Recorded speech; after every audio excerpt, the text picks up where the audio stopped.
fellas, I hope you're having a great week. Looks like the weather's taking a turn toward spring. No, it's not going to last, but I'm going to enjoy it while I can. In years past, I always dreamed of taking a rough sawn piece of wood, lock, stock, furniture, and building a gun. But I know my limitations, and it's just not possible. And then I thought about one of the 95% complete guns. Sorry, got some of the inletting done. And I looked at that, and time I bought the wood and the parts and the tools I needed, I could pretty much buy a kit that was closer done than that for the amount of money that I would have had. And I figured I would have wound up with a bunch of tools and some firewood kindling. But then, you know, you can look around to your pre-finished kits by Invest Arms, Traditions, whatever. They're good kits. It's just the flintlocks are somewhat suspect on them. So even though that's an option, you know, you're still going to have to do some work. There's going to be some parts that's not going to fit just perfect. And then come along the Kibler kits. And a lot of people say, you know, it's just more money than I've got right now, more money than I want to spend. But here's the thing of it. You know, I'm no craftsman by a stretch of imagination. But Kibler kits are easy. Well, no, easy's not the word. They're not difficult to put together. You got to take a little time, do a little reading.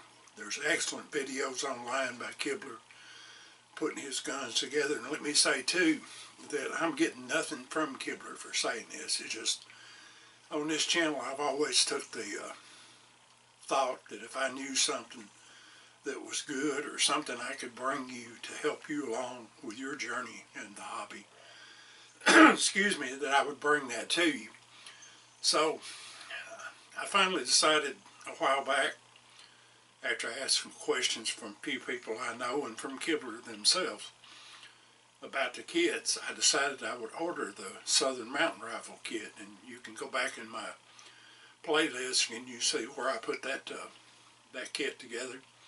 It went pretty well. Did I make a mistake or two? Yes, I did. And then later on, I got one of the Colonial kits, which is right here, and I put it together. Is it perfect? No.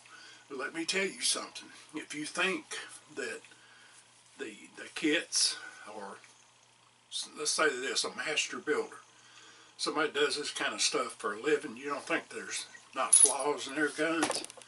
I guarantee you I can take one of them and look at it long enough, I can find something that the average eye wouldn't take a notice to.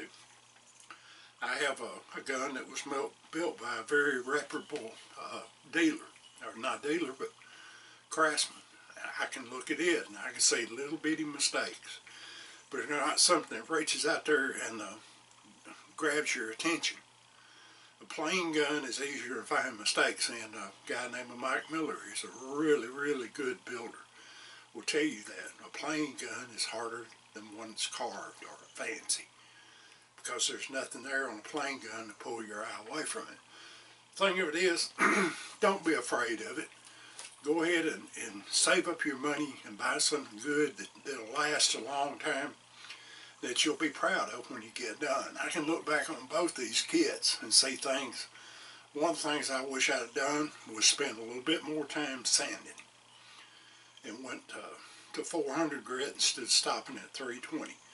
But what I've got wound up being what I wanted it to be. It wound up being a gun that the average man would have had, and I also made it look like it was used but not abused. So, you know, there's plenty of Kibler videos out there for you to look at. And I'm telling you, go ahead and save your money.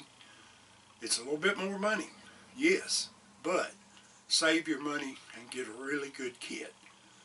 So, you know, that's just something I've been thinking about here the last 2 or 3 days, and just wanted to talk to you about it. And like I said earlier, I hope you're having a great week, and hope everything's going well for you. And Jake and I appreciate each comment and each like that we get on the videos. We really do. So, God bless you. Thanks for watching. Keep your powder dry. Mind your top nut builder.